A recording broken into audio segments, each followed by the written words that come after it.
This is a first of its kind, completely portable off-grid coffee maker. No cords, no massive power stations, and no propane tanks required. You see, getting the perfect cup of coffee at your campsite has always required some sort of compromise. You could always haul a massive battery in a standard 120 volt brewer, or fiddle around with a gas-powered stove and a pour-over setup. But now BougeRV claims to offer this third path to the perfect cup of coffee. A dedicated 18 volt system that cuts the cord almost entirely. This could be considered an innovative approach to caffeine at the campsite, but like any specialized piece of equipment, it does have its own set of rules. Today we're going to see if this 18 volt specialty brewer is the breakthrough your kit has been waiting for. Let's run the gauntlet. So here's the so what. That Keurig coffee maker is fast, but it is tethered to the wall. And then that propane heater is a speed demon for boiling water, but then you're stuck with that pour over dance. The BougeRV is about 6 pounds of pure independence, 3.6 pounds for the unit, and 2.38 for the battery. You are, however, capped at about 8 ounces for a single serving. But for the person who values a lean mobile setup, that's the sweet spot for efficiency. You're trading a bit of volume and speed for the freedom to leave the heavy gear behind. Now, I do think it is important to note that this system, even though it's portable, with water in it, it is not sealed. So if I do tip it over, water can come out from any direction. And that's not a showstopper, but it is important to note that because the battery sits right there, of course, next to the reservoir, that is something that you need to keep in consideration. And this is your pretty standard bring or make your own experience coffee maker, or of course you can use a K-Cup. Since the battery is installed, the system is of course ready to rock. Tapping the power button does initiate the brewing process. This is one of the slower brews that I have experienced. It's definitely slower than your standard wall outlet, and it is of course slower at boiling water than the propane stove. Later in the video, I will test to see exactly how long it takes to brew 1 cup of coffee. BougeRV claims you can get between 5 and 7 brews out of a completely topped off battery. So unless you're heavy hitting hardcore coffee power drinking, 5 to 7 brews should be enough to get you through a complete weekend without needing to recharge the battery. BougeRV did send this unit over to me for this video. They don't get to see it before you do, and they also don't have any say in my testing or the content of this video. So let's get into it. Now, of course, you can plug this into the wall and you can use it like a traditional coffee maker. There are some trade-offs to that as well. Using the wall outlet, it still does not pull a significant amount of energy, which is good because that means this will work with your smaller power stations.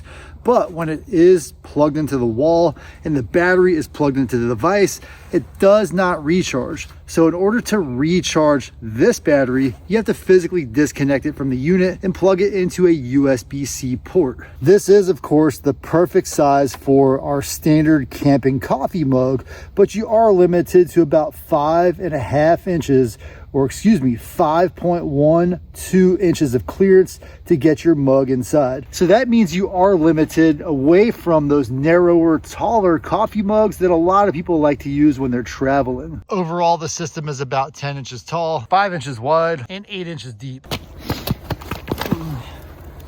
And I have been sitting here talking about this coffee maker for at least 5 minutes, and it still has yet to brew that first cup. So in the grand scheme of things, the amount of energy going in to make a cup of coffee is essentially the same amount of energy as those other systems. However, it is being delivered at a slower rate. If you're adding heat to water or energy to water, regardless of if you do it quicker or you take a longer amount of time, it still costs the same amount of energy. That means that, oh, and there we go. After several minutes of talking, I am finally brewing that fresh cup of coffee.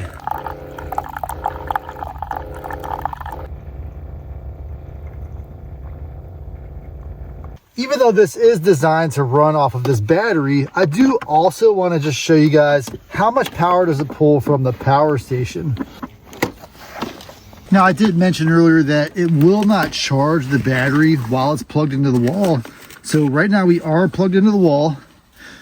The battery is shows about half power, which is kind of interesting because I've only used 1 cup so far.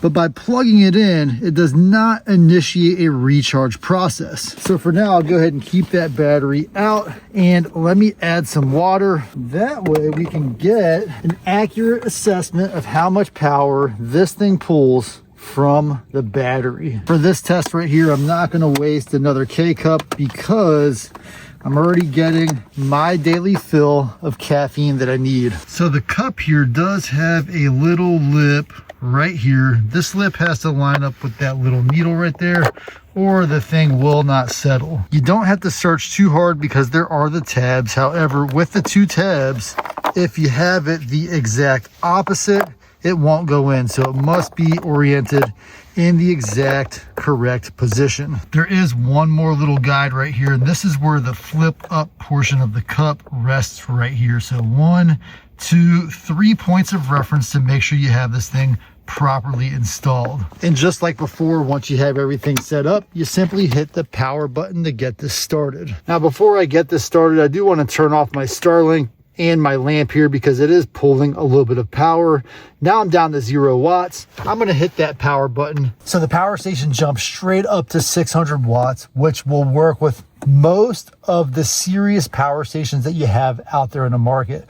A lot of your 500 watt hours or 1 kilowatt hour power stations, assuming you have the AC inverter rated for at least 600 watts of continuous output, which a lot of them do nowadays.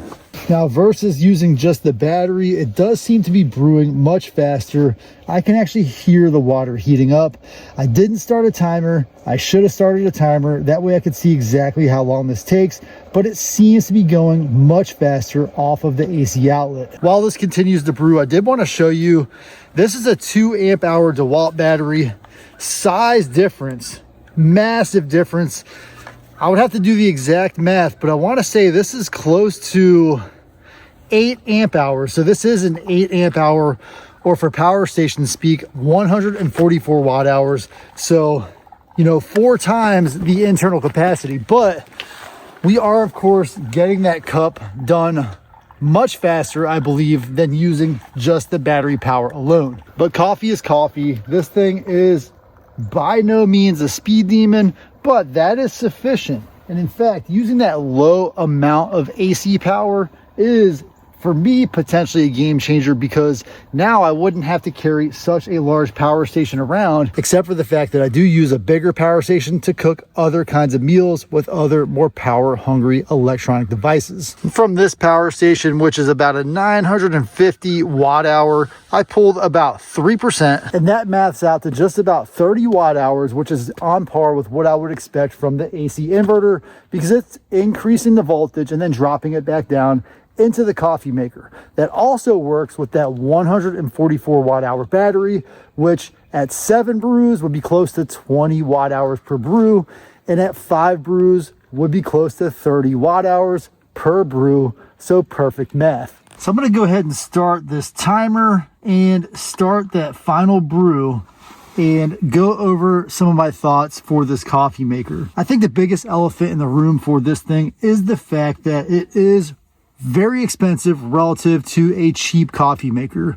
So that is a trade-off. Is this something that you're willing to spend a little bit extra money for a specialty device that could be your solution to the ultimate off-grid camping coffee experience? The size of the brew is limited to 8 ounces. However, it did appear as if I got a little bit more water when I filled it up beyond that max line. That makes sense. Either way, 8 ounces is about the running rate of what you're going to get out of this coffee maker. If you don't want to carry a power station, or you want something to take somewhere, for example, a tailgate, maybe a soccer game for your kids, something like that, and you want to just be able to have that fresh, hot cup of coffee kind of ready to go anywhere you need it, this could be a good solution. And if you're not in a rush to get a cup of coffee, I'm at almost 2 minutes, and this thing really hasn't even started to make any of that kind of popping noise that a coffee maker normally makes. Regardless of whether you use this with a battery or with a power station, it really doesn't pull a whole lot of power to make a single cup. You're also limited to that 5.12 inch tall cup. So for example,